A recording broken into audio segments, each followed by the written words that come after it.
కాంగ్రెస్ ప్రభుత్వం అధికారంలోకి వచ్చి దాదాపుగా 8 నెలలు అనుకుంటాను. వచ్చినప్పటి నుండి ఊదరగొడుతూనే ఉన్నారు. ప్రజాస్వామ్యం, ప్రజాపాలన, ఇందిరమ్మ పాలన, సోనియా గాంధీ నాయకత్వం. నిజంగానే కింద ప్రజలందరూ కూడా అదే అనుకుంటూ ఉన్నారు. ఎన్నికల కన్నా ముందు ప్రజాపాలన, ఇందిరమ్మ పాలన అంటే ఎట్లా ఉంటుందో మార్పు తీసుకొస్తామన్నారు కదా. మార్పు తీసుకొస్తారని నమ్మకం, విశ్వాసంతో ఆడబిడ్డలందరూ కూడా ఆడబిడ్డలకు ఇచ్చిన హామీలు కావచ్చు, 2500 ఇస్తామని, గ్యాస్ సబ్సిడీ ఇస్తామని, రకరకాల హామీలన్నీ కూడా కావచ్చు, ఈరోజు ఈ ప్రభుత్వాన్ని తీసుకురావడంలో మా మహిళా సోదరుమణులు కూడా వెన్నంటున్నారు అనేది వాస్తవం. కానీ రాష్ట్రంలో ఒక్కసారి ఆలోచిస్తూ ఉంటే ఏం జరుగుతుంది? రోజు ఉదయం లేస్తే ఏ టీవీలో ఏం వార్త కనిపిస్తుందో, ఏ పేపర్లో ఏం వార్త వినవలసి వస్తుందో అని అమ్మాయిలున్న తల్లిదండ్రులు అయితే వణికిపోతున్న సందర్భం చూస్తూ ఉన్నాం. మొన్న అసెంబ్లీలో రాష్ట్రంలో జరుగుతున్న మహిళల మీద జరుగుతున్న అత్యాచారాలు కానీ మానభంగాల గురించి మాట్లాడిన 48 గంటల్లో హైదరాబాదులోని 4, ఈరోజు నిన్నటి దాంతో కలుపుకొని 5. అంటే అసెంబ్లీలో మాట్లాడిన తర్వాత ఈ 48 గంటల్లోనే 5 మంది మీద అత్యాచారం జరిగిందంటే ఈ ప్రభుత్వానికి చీమ కుట్టినట్టు కూడా లేదు. కనీసం ప్రభుత్వం నుండి స్పందన కూడా లేదు. ఎవరు స్పందించాలి?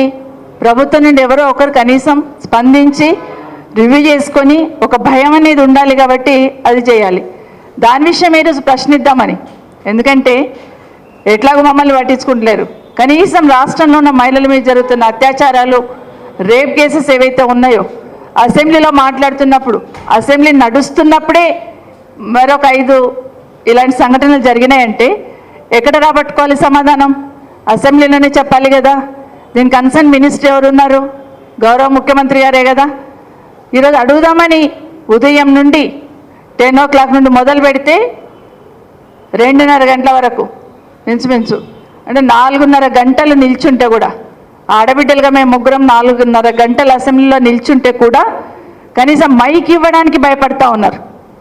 ఎందుకంత భయం అండి ముఖ్యమంత్రి గారు? ఆడబిడ్డలకు మైక్ ఇస్తే వాస్తవమే మాట్లాడతారు. ఏది తిమ్మిని బమ్మించేసే శక్తి ఆడబిడ్డలకు ఉండదు.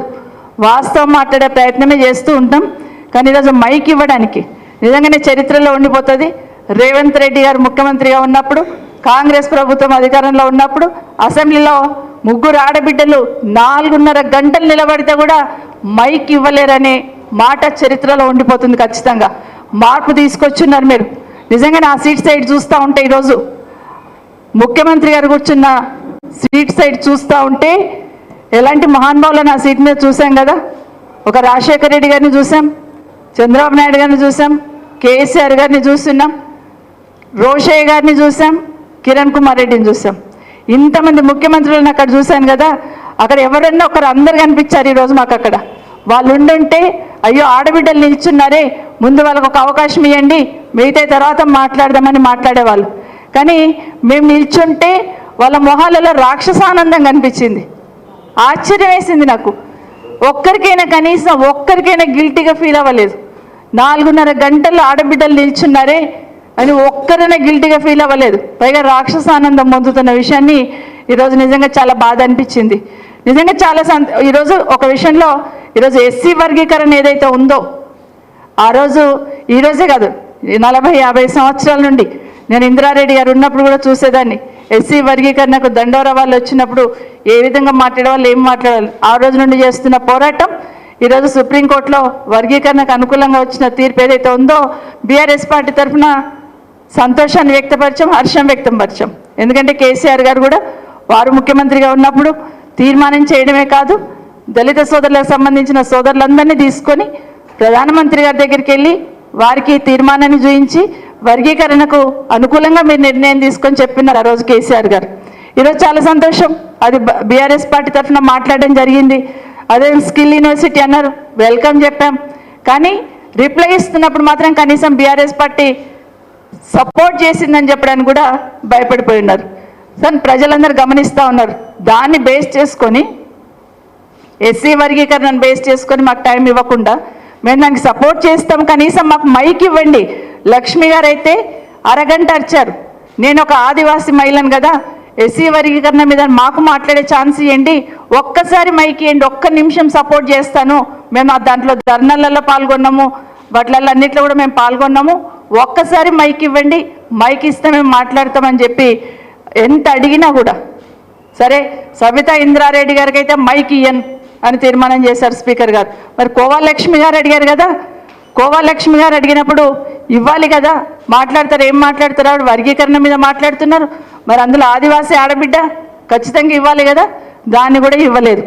ఈరోజు మరి రాష్ట్రంలో జరుగుతున్న ఈ అత్యాచారాలు, ఈ రేప్స్ ఏమైతే జరుగుతూ ఉన్నాయో, రేప్స్ ఏవైతే జరుగుతూ ఉన్నాయో, మొన్న డిమాండ్స్లో కూడా మేము మాట్లాడిన తర్వాత ఒక్కదానికి సమాధానం లేదు, ఒక్కదానికి సమాధానం లేదు. పోనీ ముఖ్యమంత్రి గారైనా స్పందిస్తారేమో, ఇన్ని సంఘటనలు జరిగినాయి కదా, గతంలో మేము కూడా ప్రభుత్వాలను చూస్తున్నాం. అసెంబ్లీలో ఏదైనా వచ్చిందంటే, ఏదైనా ఒక సంఘటన బయట జరుగుతుందంటే ఆ రోజున ముఖ్యమంత్రులు మమ్మల్ని ఇమీడియట్గా పిలిచి, మా ఆఫీసర్లను పిలిచి రివ్యూ చేసేవాళ్ళు. ఏం జరుగుతుంది ఇక్కడ, అసెంబ్లీ జరుగుతుంటే మీరు ఏం చేస్తున్నారు, ఎందుకు ఇంత నిర్లక్ష్యం వహించినారని అధికారులను ప్రశ్నించేవాళ్ళు. కానీ ఈరోజు ఆ స్పందనే లేదు అసలు. ఈ ప్రభుత్వము మొద్దు నిద్రపోతుందనాలా, లేకపోతే చీమైన కుట్టినట్లేదనాలనేది అర్థం కావట్లేదు. ఎంతసేపు కేసీఆర్ గారిని తిట్టడం, గత ప్రభుత్వం తిట్టడమే కాదు, ఈరోజు మీరు అధికారంలో ఉన్నారు కదా, ప్రజలకు భద్రత భరోసా ఏ విధంగా కల్పించాలని ఆలోచన చేయకుండా మాట్లాడితే చాలు టార్గెట్ చేస్తామనే లెవెల్లో ఒక రకమైన శాడిజంతో పనిచేస్తున్నారు.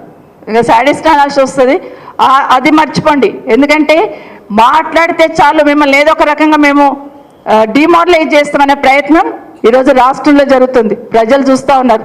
మొన్న ఏం చేస్తాం, మేము జస్ట్ మాట్లాడాం, మహిళలకు సపోర్ట్గా మాట్లాడినాం, రాష్ట్రంలో జరుగుతున్న విషయాలను మీ దృష్టికి తీసుకొచ్చే ప్రయత్నం చేసినాం. అధికారులు తీసుకురారేమో, కనీసం మేమైనా చెప్పాలి అనే ప్రయత్నం చేస్తున్నాం. హైదరాబాద్లో ఒక్క రేప్ కేసు జరుగుతూనే హంగామ అయిపోయేది గతంలో. కానీ ఇప్పుడు ఏం జరుగుతుంది?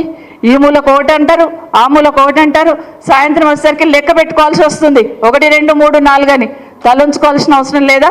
హైదరాబాద్ సిటీకి ఉన్న గౌరవం ఈరోజు తగ్గట్లేదా? హైదరాబాద్కు ఉన్న ఇమేజ్ ఈరోజు పోవట్లేదా? అది మీకు ఆలోచన లేదా? అసలైన తొలి వెలుగు. ఫాలో వాట్సాప్ @తొలి వెలుగు అఫీషియల్.